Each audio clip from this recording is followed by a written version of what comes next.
You've probably never been here before, so hi, my name is Samantha and this is my channel. Today, as every other day on this channel, I'll be talking about books. Specifically, the books I feel like reading in November. I feel like I might read in November. These are all potential reads. I'm kind of tired of like the TBR idea. This is potential reads. I'm just giving you like the vibes for this month, like what I might pick up, what I might not pick up. There's a pretty wide range. I've been stressed lately. I don't know about y'all, but I'm an almost 30-year-old woman who's trying to buy a house, and it is not fun. It's not fun at all. I thought I was an adult, but I'm not. So I'm trying to pick out books that will give me comfort in all the right ways. So I have some middle grade books, and I have some classic books that I know I love and I'm hoping to love, and I have a little bit of romance books. But we're going to start with the middle grade books. I am going to be traveling to visit family this month, and I have a niece who also loves books as much as I do. And I'm hoping to read these books so that she has someone to talk about when she reads these books. Because I always hated that as a kid. I never had anyone to talk about reading books. So hopefully if I read them and then give them to her, she'll have someone to talk to about. Also, I just like reading middle grade. I feel like it's such an underrated genre, but that's a whole other video that we can do if you're interested. Comment down below. But the first book I'm going to be reading this month is East by Edith Patu. This one I don't know really much about what this is about, but I know that this was kind of popular during like the Golden Compass era of middle grade. Apparently a young woman who aspires for adventure is visited by a creature animal spirit of a white polar bear, I think is what they're hinting at here, and tells her that it's time to go on a quest, it's time to go on a journey, it's time to go on an adventure, and we're gonna find something to help your family because her family is poor and sick, and off she goes.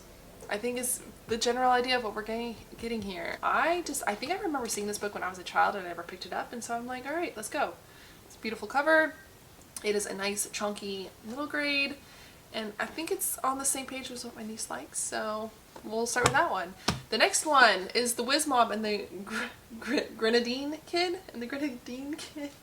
This one, so I'm a sucker for envelope pages, and this one had envelope pages and a canvas cover, which I'm also a sucker for. I'm also a sucker for an orphan, and an orphan in London specifically. And this book is about an orphan in London who meets a group of kids, and they initiate him into their group.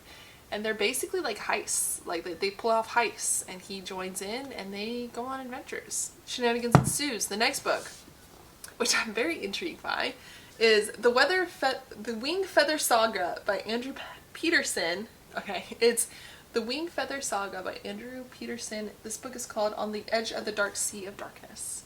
And I love that title because it's just so clumsily written and it just screams fun YA to me.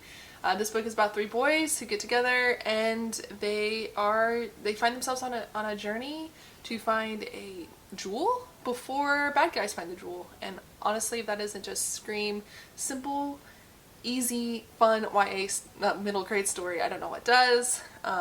It also says on the back, I'll read the list, set the stage for this epic adventure that includes original songs and silly poems, an ex-pirate grandfather, toothy cows and real sea dragons, tours of Ankle Jelly Manor and Pete the Sockman's treehouse, suspenseful legend and fascinating lore, genuine recipes for maggot loaf, and authentic hand-drawn maps. And that just screams a fun time, and that's what I'm gonna need this month. So excited about that one. I also have the second book to that one. It's on my shelf here. I also have the second one, which is North or Be Eaten, which I will probably be reading as well. I'll just add that to the pile.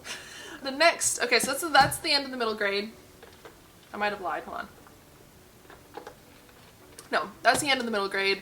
Now let's move on to some classic literature, which I'm kind of excited about. I've been having like this uprising feeling of like you need to read more classic literature, and I found a segment of BookTube that is all about literature. And so I've got some good recommendations, and I'm ready to jump in. The first one, Tess of the D'Urbervilles. So this is about Tess. Obviously, she is from a lower, let me get the right, 1891. Let me get the right era for you. So picture 1891. She is from a poor farming family. She falls in love with another farm boy.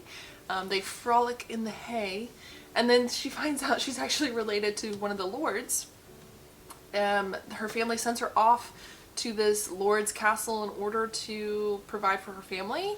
And when she gets there, she seduces the lord, or the lord's son. I think it's the lord himself. And then when they go to do the shenanigans on the wedding night, he finds out that she's not a virgin. And back in the day, that was a big deal. So she's cast out, and now we go from there. Really, it's just like this story of a woman's life in 1890s. The downfall of this woman, the journey that she goes on. I'm hoping that she does a little bit of, self-discovery, and things turn out all right for her. I feel like in 1800s literature, it never turns all right for her. Like, it won't turn out all right for her, but I hear it's great. Let me read like the lower paragraph, because it's going to give you a better idea of what this is about.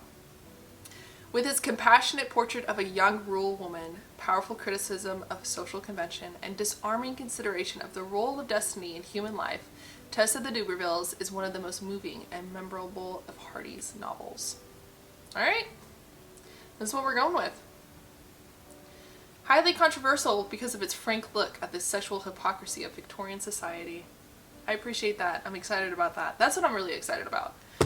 So we're going to go on a journey with Tess. Alright, the next one that I already know that I love, and I'm excited to reread it again this year, East of Eden by John Steinbeck. This is my third copy, and it is time for me to annotate it. I think what I'm going to end up doing, and I got this from an idea from a friend on Instagram, is that she reads some of her favorite books and she annotates them for her kids, and I think that that's what I'm going to do with this one.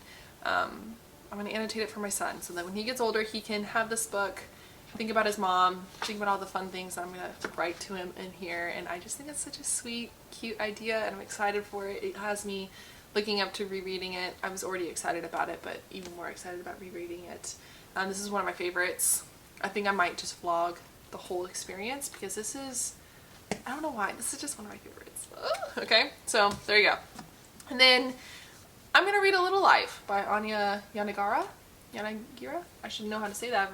I've watched enough of these vlogs of A Little Life, which, by the way, if you haven't reached out into that part of BookTube, I highly recommend just looking up A Little Life vlogs. Even if you don't want to read the book, they're just really entertaining in a very sick, fascinating, morbid way. This book is, from my understanding, literally just trigger warning after trigger warning after trigger warning. It's literally about a group of men who go through a lot of crap. When you get to read it and witness it. It is sad, it's emotional, it's just a look on their life. And I feel like it kind of goes with the vibe of classic literature. I wouldn't be surprised if this ended up in a decade or so being classic literature, or being considered so. So I'm going to read into this. Make me sad. It's alright, it's good. And after, maybe, in between all of that, we're going to jump onto the romance, because it is holiday season, and romances just feel good during holiday season. I mean, they're great in the summer, but I'm more of a romance in the holiday season. So this one is Delilah Green Doesn't Care. This is about, I don't know. Okay, look, this is a sapphic romance. This is a sapphic romance. I like the cover. I've heard great things about the character Delilah Green. I'm gonna read it. I'm gonna enjoy it. It's gonna look better than my previous romances that I've been reading. And then last but not least, I don't have it on me because it's sitting on my bed right now, but Love in Other Words by Christina Lauren. I'm gonna get that off of my TBR. I don't know much about that book, besides it is set in a cabin. It is two characters who confess their love to each other as younger people, and obviously things didn't work out. They end up in this cabin together and they revisit those feelings, and I'm kind of into it. Alright. Oh my god, that's it. I hate synopsises.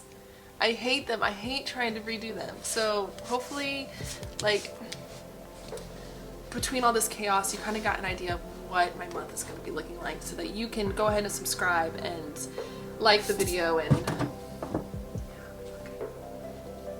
so you can go ahead and subscribe and get to see me read all these books. And yeah, that's it. We're done here now. Okay? Alright, love ya.